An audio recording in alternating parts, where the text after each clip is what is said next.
Welcome to The Truth in This Art. I am your host, Rob Lee, and today I have the privilege, the pleasure, almost two words in one, of speaking with John Minadakis of Jimmy's Famous Seafood. Welcome to the podcast. Thanks for having me. I'm honored to be here.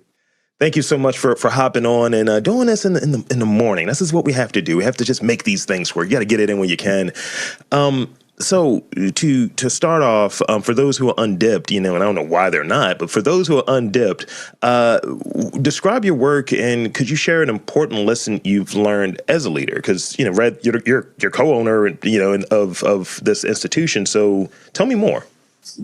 I guess I'm a firm believer in just leading by example. It's the way my father, raised us. Was a man of few words, and I believe in consistency. I believe in leading from the front and just letting my actions dictate my beliefs. People can talk big game, but if you're not out there every day showing that you believe in what you're saying, it'll ultimately fall on deaf ears. You'll lose credibility. So I think consistency and leading by example are the two best methods by far in leadership.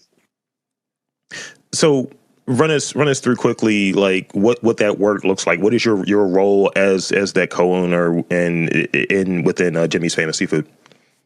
Yeah, so the restaurant industry, it's very unique, very different. So every day you can be doing something different. There's no set schedule per se in our line of work. So it's kind of whatever it takes each day.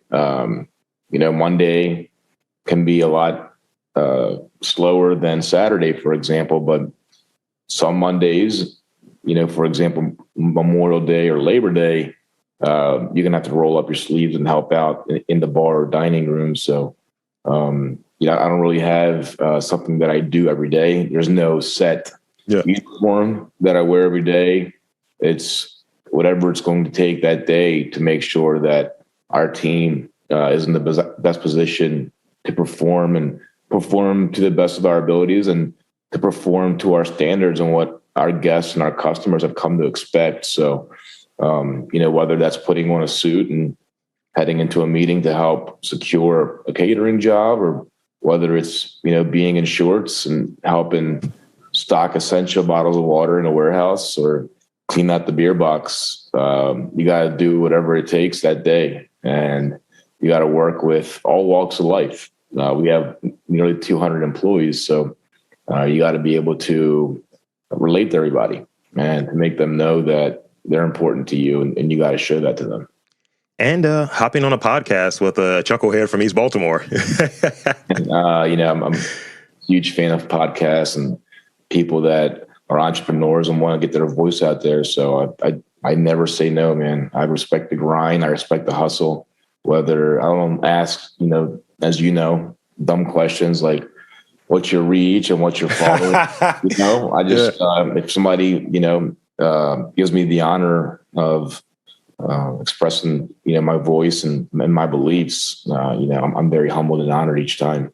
Yeah, and I think that's ultimately what the purpose of this particular platform is, and what's interesting to me, uncovering something, right? So they may know you from social media, they may know you from being the face of of Jimmy's Famous Seafood and all, but really they may not know a lot about you. So it's able to kind of get into what went into the business, what's baked into what your operations look like, and things of that nature. I think there's a lot of value in being able to tell stories, and kind of what this month is really dedicated to is that food and beverage industry and what it looks like. It's not one set story and one simple approach. And you're like, oh, this is what you do? Hell yeah. How did you do that? So thinking back, and you touched on it a little bit earlier regarding your dad. So think back to your childhood and describe any lessons that you learned that you may not have mentioned, that you learned from your upbringing that you still apply. And I know that leading from the front philosophy is one that you're operating with. Is there an example outside of that? My father was just a firm believer in toughness and respect, and just showing everybody respect. And, we believe that and we live that because in our industry, man, you never know. You never know who's going to be walking in that day. And it's very important that you're consistent and that you treat everybody with that respect. And I'll never forget that. In terms of like stories, there's some good ones.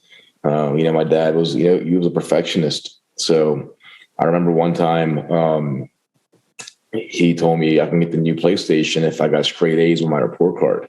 So report cards come around and I got straight A's, and he takes me to the mall after school, and he never used to pick us up from school. And I go get the PlayStation, I put it on the counter, and he said, "What are you doing?" I said, "Well, Dad, you said if I got straight A's that I can get the PlayStation." He goes, "That's right. I said straight A's. I didn't say all A's and an A minus. Put it back."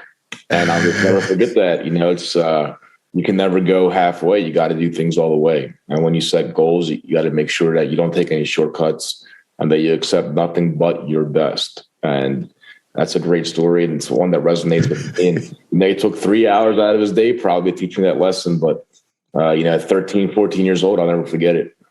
Yeah, that's great. Dads will do that. Like my dad is Marine or what have you, because once a Marine, always Marine, right? And yeah, I was like, oh, so this is what we're doing. I was like, but you didn't. We're talking about what you're doing. I was like, oh, all right, fair enough. Learning that lesson.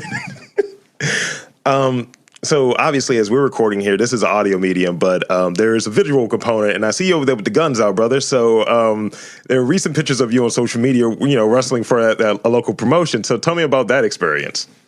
Yeah, so I've worked with MCW, Maryland Championship Wrestling, here for a few years, and just great men, great women in that locker room, great leadership. Dan Dennis, just an organization that I have a ton of respect for, and they've been very generous in extending an opportunity for me to perform sometimes and teaching me the craft, going back to the late, great RJ Meyer, the Bruiser. Yeah.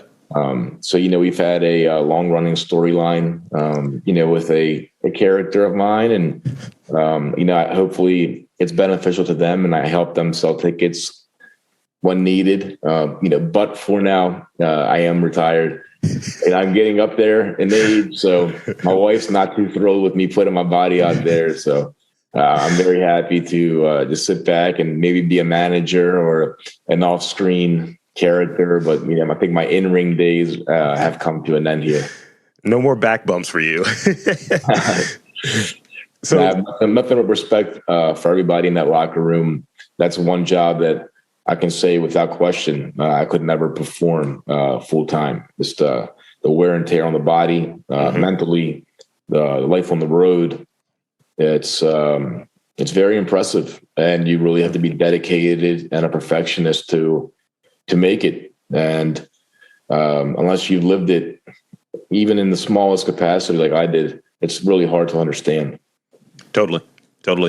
And I think, that movie, what is it, The Wrestler from a few years back, that's why it resonated the way that it did, because it kind of captured, like, you have this component of the glitz and glam of a really well-done production or what have you, but it's more of the show side of things. But what's baked into that is the athleticism, and it's like the athleticism what goes into it on being on the road and things of that sort, and that often gets missed. So I think that film highlighted a lot of that stuff, and that's why it resonated in the way that it did. We're generally, I think, attached to watching the TV product and not knowing like what it looks like. So yeah, respect earned, respect given.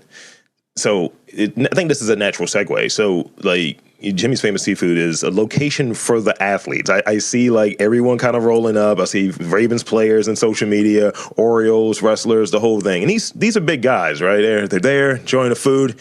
So what are some of those popular menu items that if you're like, we're going to change this, might take this off, it might cause you a little issues. It might say, hey, man, I might take this table with me. Hey, man, like I'm going to grab John up. Hey, man. So what are some of those popular items that that people come in, let's say it may be athletes or what have you, but people who come in and like, no, this is my go-to. Like I like a few things that are there. We might talk about that a little later. But what are those items that people really crave from your spot? Well, gosh, I mean, it depends on the individual, obviously. Yeah. If it's a professional wrestler, for example, who only gets to come in once a year, once every other year, obviously they're going to, get the crab cakes. When you're in Maryland, you have to get the crab cakes no matter where you go. So obviously that's a popular item. And then it also depends on, their diet and their restrictions.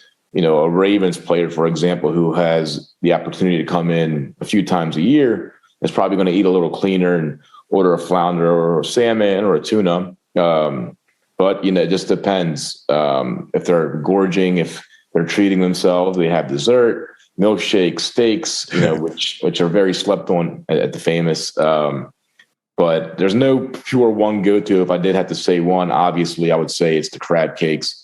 When in Rome, as they say. So when they come to Jimmy's, of course, and they don't have the opportunity to do so as frequently as they like, despite us, shipping nationally. Yeah, they definitely want to get that Jimmy's crab cake and get that smell and get that service and experience the full thing. It's not while it's great at home, it's certainly not the same experience that goes into coming in and visiting. Absolutely. And yeah, well, if you're in Maryland, you got to have the crab cakes. It's one of those things. And seeing that, you guys are shipping out, that's really great as well, because I've had friends who they'll come here, visit, and then they're in this kind of landlocked. Like I have a brother who lives in kind of the outskirts of Texas. And he's like, so crab cakes, right? Can y'all send those? I was like, yeah, sure, whatever. My go-to is the cast iron chicken, and I like to get that side of the garlic mashed potatoes. It's like, this is great. And if I can get, this is ridiculous, but if I can get like the cream of crab soup, and it's like those potatoes and the cream of crab soup come together, it's a great marriage. It's a great marriage there.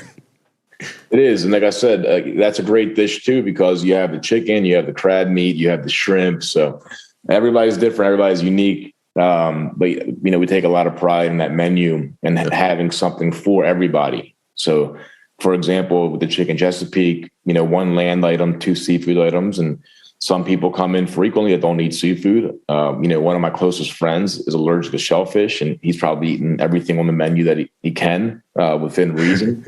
So, children as well. The chicken tenders are extremely popular because we make them right there on site. So there's definitely something for everybody on that menu. And it's a place that you can go to 3-4 days a week and get a different experience each time. And honestly, hit a different price point every time. You can have certain items that are $7 or $8, and you can have the stuffed lobster, which, is up there. So, like I said, we take a lot of pride in that menu and just having something for everybody to enjoy, despite whether it's lunchtime, dinner time, celebrating, you're hungry, you're not hungry, we've got something for you for sure. And I think that really contributes to the longevity of you guys being around for almost 50 years. And it's a landmark. It's an institution. So in my opinion, and so the question I have here for you, and I think you've touched on it. So if this sounds like kind of like duplicative, please let me know. But in 3 words or less, what makes the Jimmy's brand successful? Family. It's one word. Without question. Without question. It's just we love everybody that comes in. We grew up on top of the restaurant, lived there a majority of our lives. So we literally look at that place as our house. So when somebody's coming into your house, you got to treat them right. And it's hard as much of a social media presence as we have. And, as fortunate as we've been to appear on some national TV shows, unless you come in there, unless you catch that vibe, it's hard to explain, but it's something that we've worked on our entire lives. It's the only way we know. Yeah. And anybody that's listening, that's been to Jimmy's can probably attest to that. It's just a different kind of place. And I think it's a big reason why we've been so hesitant to ever open a second location, because it's so hard to replicate the history and the story of that building. So, we love it. And that's why we have no problem waking up every day and going to work.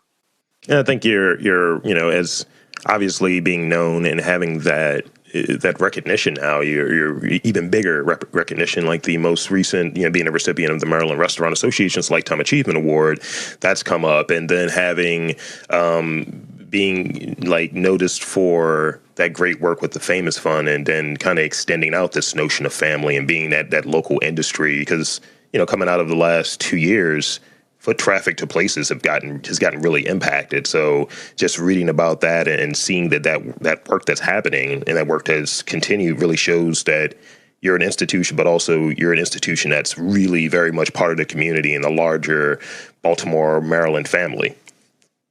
Yeah, and then the more recognition that we do receive, it makes us work even harder, because now, as you mentioned, you might have an extra 7 or 8 customers per day, so you got to make sure that you're not losing who you are, that you're not letting it get to your head. So it makes us work even harder, because it makes us pay even more attention to detail, because you don't want to let somebody down. You don't want somebody that saw us on TV or saw us as a result of some of the things that we did in the community come in and not get the experience that we like to be known for. So, it's humbling. It is rewarding to an extent, but it's a challenge. It's almost like having a bullseye on your back now, because people kind of have higher expectations. Yeah. And, it's like, when my father was first starting out, I'm sure people would throw around the word underrated when it came to Jimmy's. And now,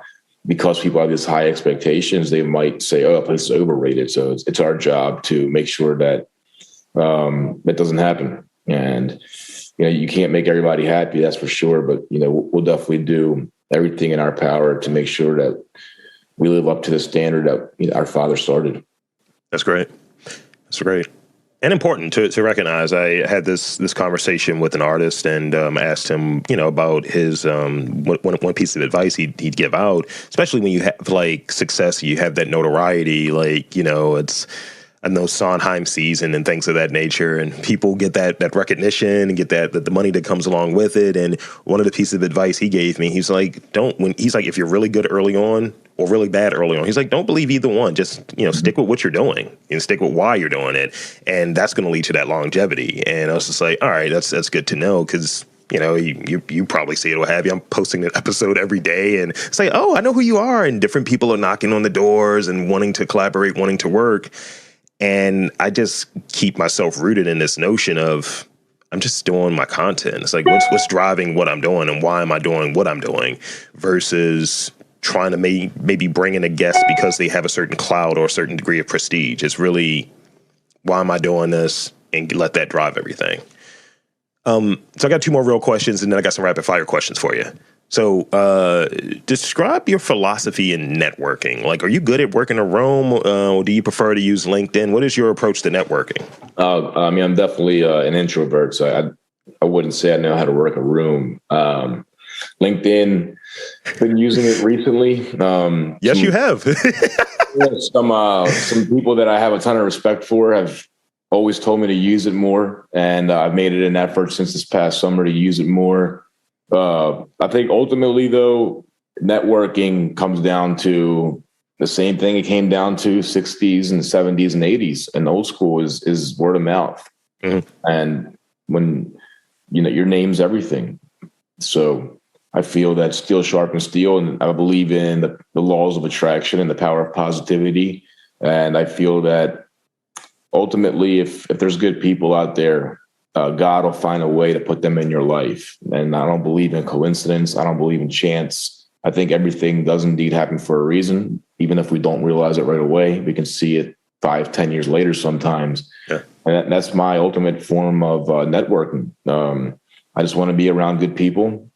I want to be, as you mentioned, I don't do things for clout, and I don't care how many followers they have. And if they're good people, I think ultimately in the end, good things will happen. So I guess that's from my dad as well. I'm not a big business card guy. It's, I can usually tell within the first 3 minutes of meeting somebody if they're quote unquote, one of us. Yep. When somebody's being flashy or name dropping, or, listing their accolades, when you first meet them, it's probably not somebody that you want to do business with, no matter how many zeros are in their bank account.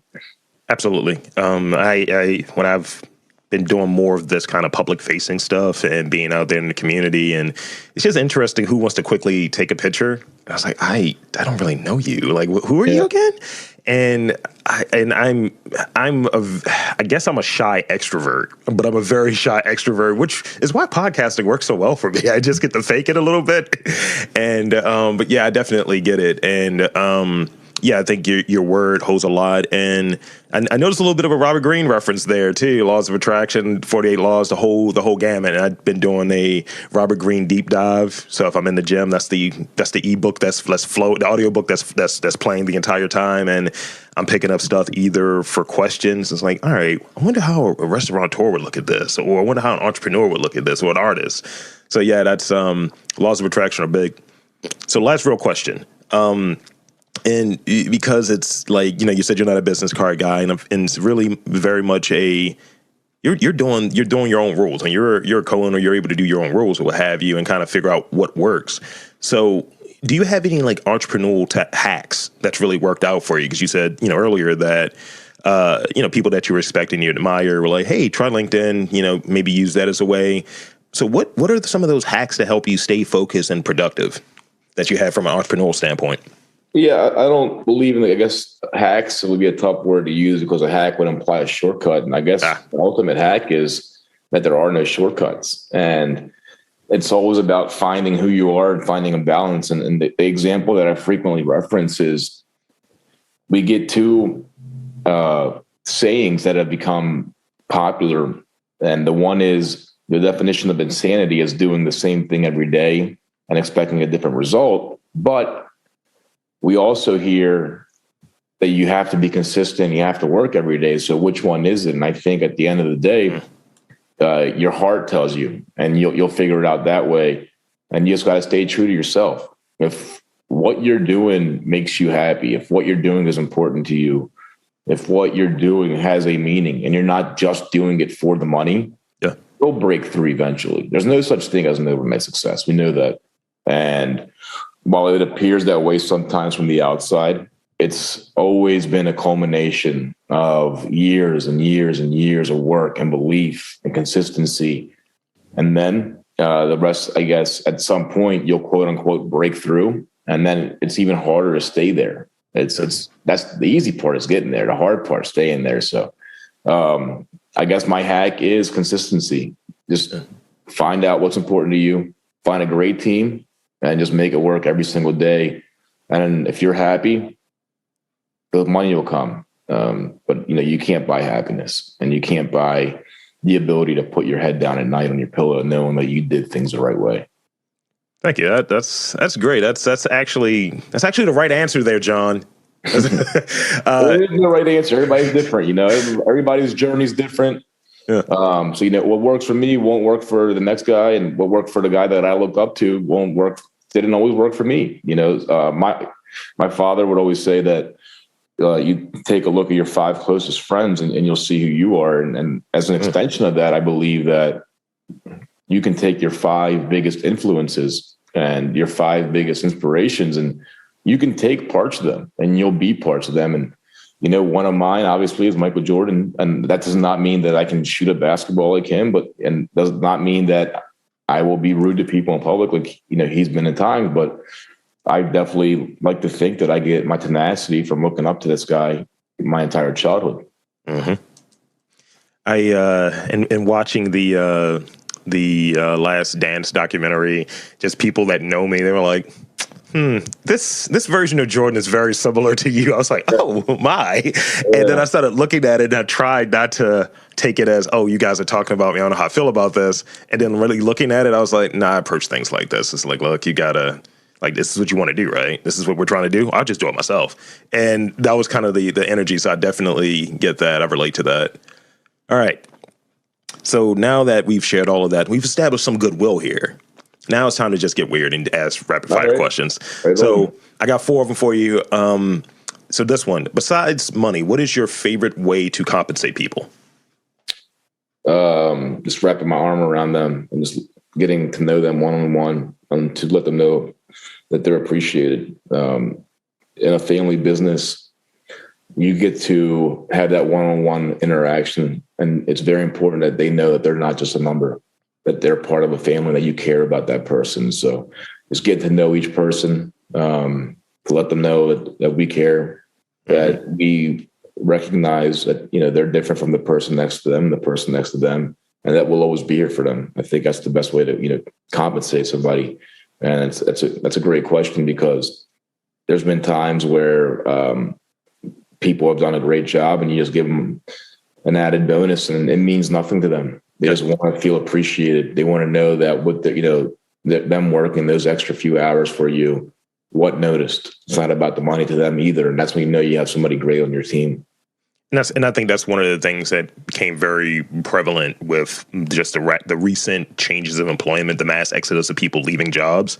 It's not about, part of it is obviously money, but it's really about, how do I feel at a place? Am I treated more than a number? And, as you touched on, having a family business, family is key. Family is important. And, the place where I'm at, my day job talks about that and then kind of does the opposite. And it's like, you guys got to do something to improve goodwill here. We've lost a third of our staff, people that, have worked together for 10, 15 years. And it's like, suddenly my friend is gone that I work with. It's like, it's going to be a hard pill to swallow and then expect people to go out of their way to do extra. You've created this transactionary kind of thing that people don't want to do that. It's like, we're numbers. And it's like, if you're able to move past that, that's creating a consistent and winning culture within an office of showing like within a job or what have you, showing that we're connected in this way. You're our people. What's a standout trait for you when you're trying to determine someone's character, like early on, like you can kind of tell when you first meet someone, it's like, all right, what's that characteristic for you? I can usually tell right away. I touched on it earlier. You can tell what's important to somebody by having an eye-to-eye conversation with them. Like I said, if they're name dropping and if they're talking about themselves and they're talking about cars and jewelry, it's just not somebody that I want to be around.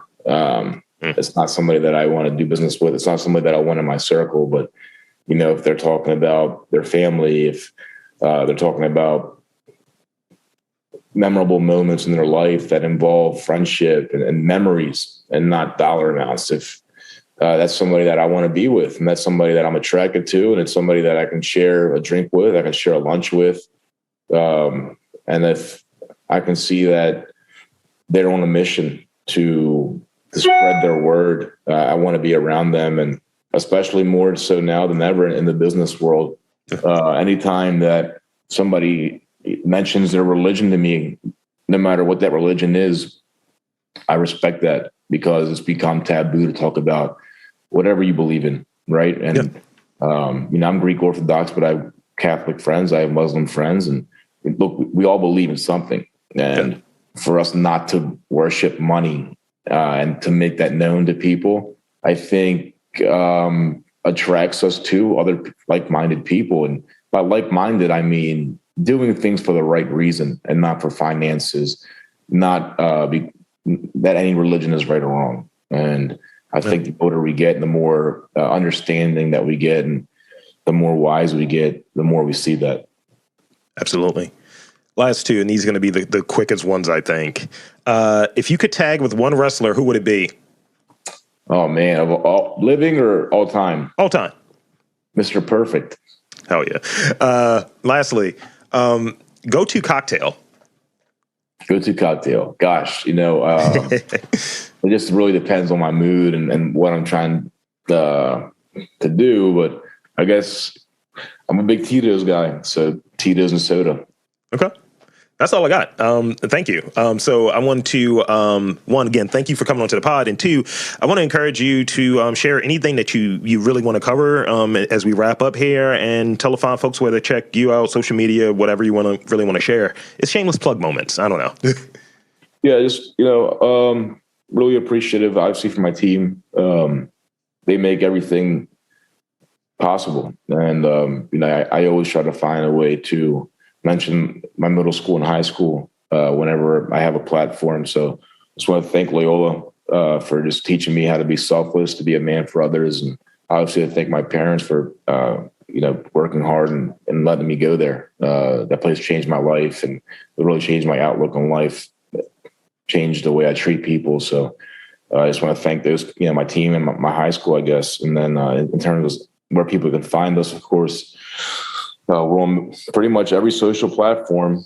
Jimmy Seafood on Twitter and Instagram. We're on LinkedIn now. We're on TikTok, trying to learn that one, and Facebook, of course. So, we're pretty much everywhere. We're very active. We pretty much answer every single comment, every single tweet, every single, post. So we're very interactive. We love talking with our customers, or even just people that are fans of the brand that might never come to Jimmy's from Washington, Hawaii, Alaska. It doesn't matter. It's just, this is part of our extended family. So shoot us a follow and let's have some fun.